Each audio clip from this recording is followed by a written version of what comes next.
Kat and I are joined this segment with Ryan Morse, owner of the Metal Roof Outlet. Welcome to High Falls this morning, Ryan. How are you? Good morning. Good. Thanks for having me. No problem at all. We're so glad to have you on the show. Ryan, I've known you for quite a while, since back in the day when you were a pro nailer metal roofing installer, and you've since then grown your business into our area's only metal roof outlet. Mm-hmm. Congratulations. Thank you. Tell us a little bit about that. The Metal Roof Outlet is a supply house for stone-coated steel roofing, residential metal roofing. Going to distribute, supply all the materials needed to install metal roofing, and also we train. We train contractors and do-it-yourself homeowners. Oh, really? Yeah. So that's a place we can stop in. Your showroom is located on Culver Road. That's correct? right. Yep. And homeowners that are considering a metal roof can actually come in and touch and feel and look at the different colors and the different types of stone-coated metal roofing that's available to them. Yep. That's a great idea. And the only one in our area, folks, and you heard it here on Property Source Radio, the Metal Roof Outlet. So how long have you been in the roofing business? I came to Rochester and started business in 1998. Did a lot of asphalt shingles to begin with, but in 2004 I decided to go 100% metal residentially, and so far every year one metal roof after the other, and the last few seasons it's been stone coated steel.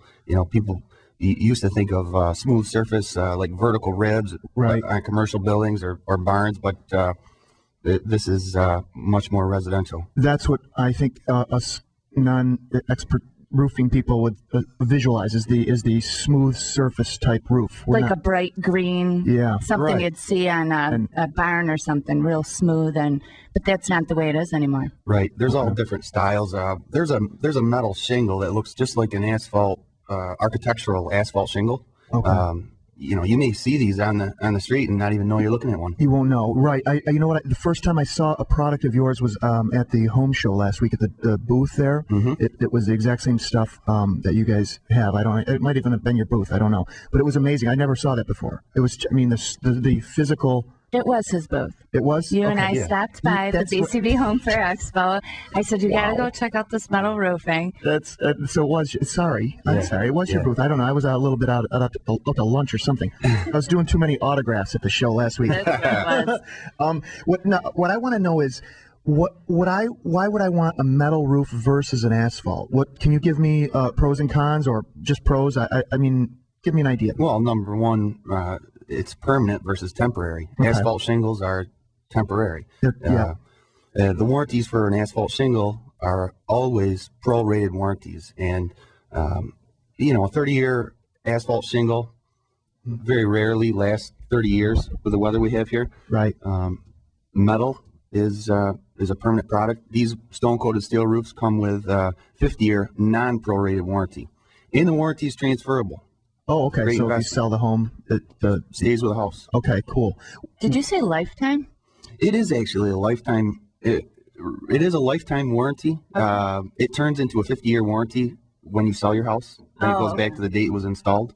Oh. But yeah, if a 25-year-old kid bought one of these stone-coated steel roofs and lived to be 100, it's warranted. That's pretty impressive. Yeah.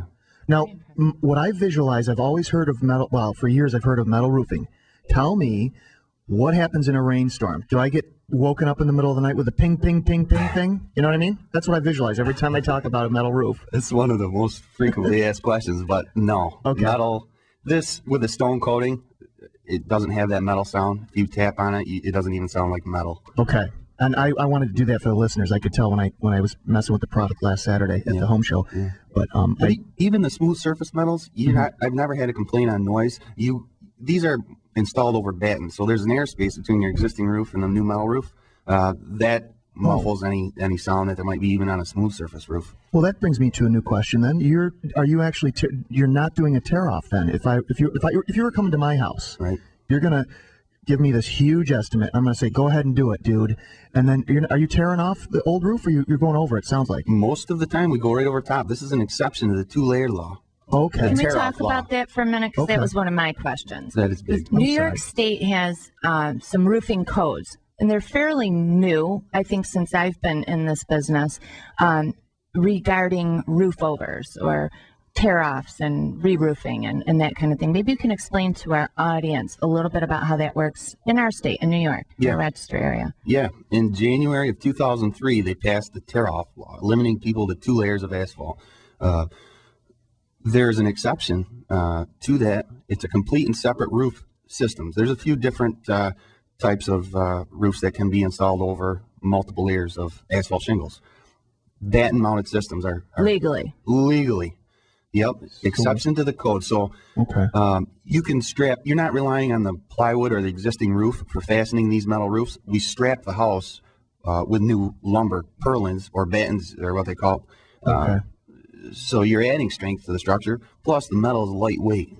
Okay. So Interesting. Those are some benefits of having the ability to re-roof over an existing asphalt roof, correct? Especially when you have one of those houses, old house that has cedar shakes and a couple layers of asphalt. And those types of homes usually have the old spaced deck boards underneath that cedar shake.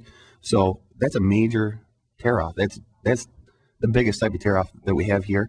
And in that case, the building needs to be covered with all new plywood. The cost is huge. So more and more people now are putting that tear-off money, the cost of the tear-off, unnecessary tear-off, and putting it into the better material. Okay, that makes sense. Okay, now I'm wrapping my head around this. This is good. Well, let's talk a little bit about how long an asphalt roof lasts. Typically, you said they come with prorated warranties, but in our area, typically, I do more estimates. In the last couple of years, I've seen more roofs expired in the 14, 15 year range. Yeah. Really? Yeah. Yeah. Because I'm thinking I bought a 30-year roof, for example, and it would probably last me 25 to 30. But not necessarily the case, huh? Locally? No, not necessarily the case. Okay. It has a lot to do with the snow we have here. You know, the roofs are wet so many days out of the year, and asphalt, especially as they become older and they start to lose granules, you know, the asphalt shingle just holds moisture, and then they deteriorate quick.